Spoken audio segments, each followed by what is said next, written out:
Je m'appelle Noémie Pulzer, j'ai une formation en sciences sociales. Je suis partie 3 ans au Nicaragua. J'étais affectée plus spécifiquement dans le secteur de la promotion des droits des femmes. Je m'appelle Mélanie Lutz, j'ai 36 ans. Je suis partie avec Irénée de 2016 à 2018 au Nicaragua. Initialement, j'étais coopérante ingénieure civile.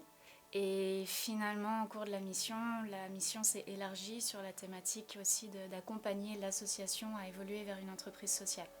Moi, c'est Marisol Hoffman, je suis journaliste et chargée de communication pour le développement. Je suis partie en Bolivie pendant 3 ans avec l'organisation Comundo. Pour l'organisation partenaire, en fait, c'est un réseau bolivien d'organisations, de collectifs de la société civile et d'activistes environnementaux qui œuvraient ensemble pour la protection de l'environnement. Alors, Dorine Vérolet. Moi, c'est Charles Capré. On est tous les deux architectes. On est partis à Madagascar en octobre 2023 et on est revenu à l'été 2024. On est parti dans la capitale et après sur la côte pour des projets de construction d'infrastructures scolaires. Dans l'approche par l'échange de personnes, c'est qu'on n'arrive pas en tant que personne experte, on va donner des leçons ou disons avoir une position de responsable où c'est nous qui allons dire ce qu'il faut faire, mais on est vraiment intégré dans une équipe. Pourquoi ce choix ? Je ne sais pas l'expliquer, ça a toujours été mon rêve de partir faire de la coopération de développement. Et depuis que j'ai 14 ans, j'ai fait mes études et ma carrière, etc. en fonction de ça. Bon, c'est un moteur qui remonte à il y a plusieurs années, qui a déclenché pour moi une envie de m'engager. C'était mon premier voyage au Nicaragua. Et là, je me souviens, en rentrant de ce voyage, j'ai dit à ma mère, plus tard, je vais faire quelque chose. C'était surtout en fait, la curiosité de voir comment ça se passait ailleurs. Ouais, puis aussi se dire qu'après quelques années d'expérience professionnelle, se dire est-ce que cette expérience peut être utile aussi dans des projets de coopération, confronter sa pratique à d'autres pratiques dans d'autres pays. Très dur. C'était très dur au début. On se sent très seul en fait. On est très entouré parce que on est quand même dans un contexte professionnel où on nous intègre d'un coup, mais on n'a aucun repère. Il faut vraiment réapprendre à refaire sa vie en fait. Et puis voilà, petit à petit on connaît mieux les gens, petit à petit on rencontre d'autres personnes, peut-être en dehors du travail même, et voilà, la vie se fait. On part pas en vacances, on vit vraiment dans la même réalité que les gens du terrain. Et pour moi, une des choses les plus choquantes et qui nous affecte directement, c'est la pollution. Et une des autres choses que j'ai trouvées assez difficiles en tant que femme, c'est la violence basée sur le genre. Mais il y a la différence quand on le sait sur le papier et quand on le vit au quotidien. On n'est pas envoyé comme ça. On a un process, on doit faire un certain nombre de formations avant sur différentes thématiques. Et ça, c'était vraiment très bien.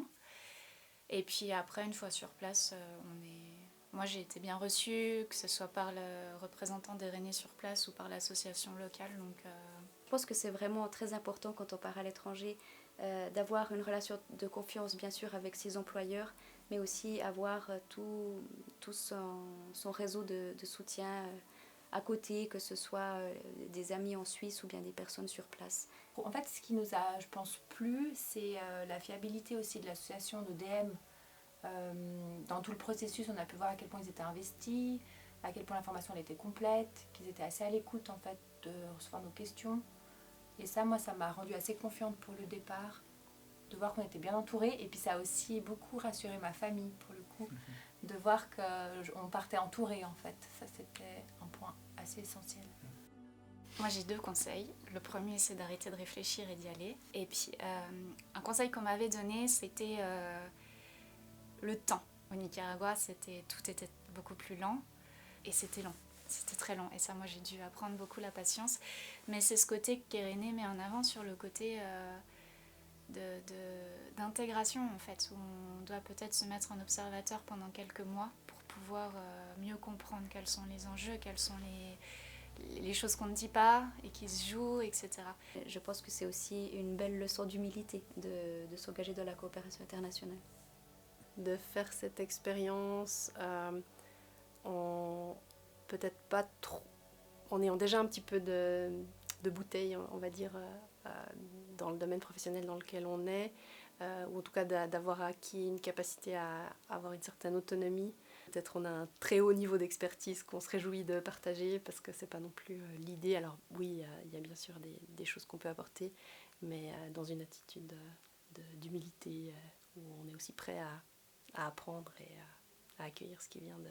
Pendant la préparation au départ, c'est surtout d'avoir un premier cercle, un premier réseau de personnes qui partent aussi sur le terrain, qui vont vivre les mêmes réalités pour les années suivantes.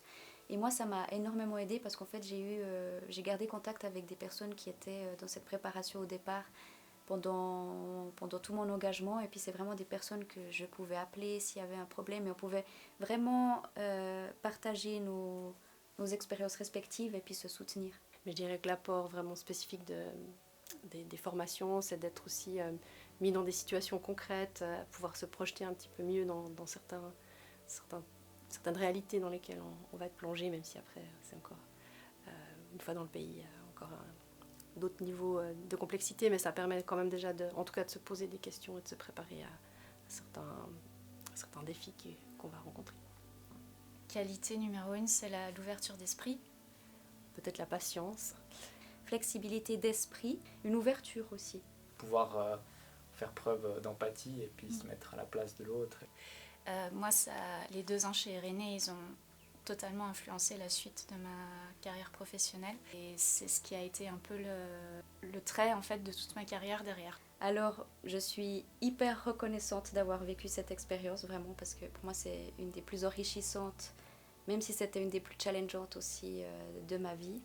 Il y a une partie de moi qui a envie de repartir. Il y a une partie de moi qui se dit, bon, maintenant, il faut atterrir un petit peu tout ce qu'on a vécu.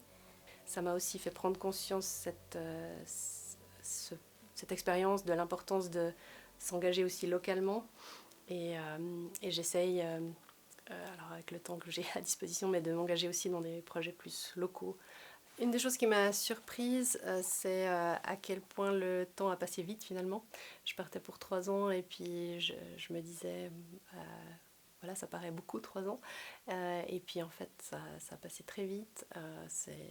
C'était très, très riche. J'ai aussi été très impressionnée par la bienveillance avec laquelle on a été accueillis. Quand on était à la capitale, c'est que la nuit tombe vite et puis dès qu'il fait nuit, en fait, la vie de la ville s'arrête complètement. Ouais, et puis aussi quelque chose le pouvoir d'achat qui était aussi complètement... En fait, on est sur des échelles vraiment disproportionnées. Et puis en fait, on avait de la peine des fois aussi à profiter de ce que nous, on aurait pu avoir en sachant qu'en fait, c'était complètement inaccessible pour d'autres. Donc ça, nous, on a tout du long en fait un peu manœuvré avec ça sans trop savoir un peu comment bien faire. Une des choses que je rapporte, c'est une forme de résilience. J'ai l'impression qu'il y a un certain calme, une certaine paix intérieure, une certaine confiance, pas seulement confiance en moi, mais confiance que oui, on va trouver des solutions. Alors ce que j'en ai retiré, c'est déjà une expérience humaine au niveau interpersonnel très riche, mais aussi au niveau professionnel. J'ai beaucoup appris des mouvements féministes au Nicaragua. Donc voilà, ça m'a permis aussi de remettre en question peut-être certaines idées que j'avais. Une fois de plus, pour moi, c'était vraiment une expérience humaine et professionnelle enrichissante. J'assiste vraiment sur les deux parce que humainement, ça a nourri ma curiosité, ça m'a apporté plein de choses. J'ai découvert un autre pays, une autre culture. Et professionnellement aussi, ça m'a permis d'élargir mon champ de compétences, de renforcer certaines choses. Donc oui, je le conseillerais. Après, je pense qu'il faut être prêt à être bousculé quand même.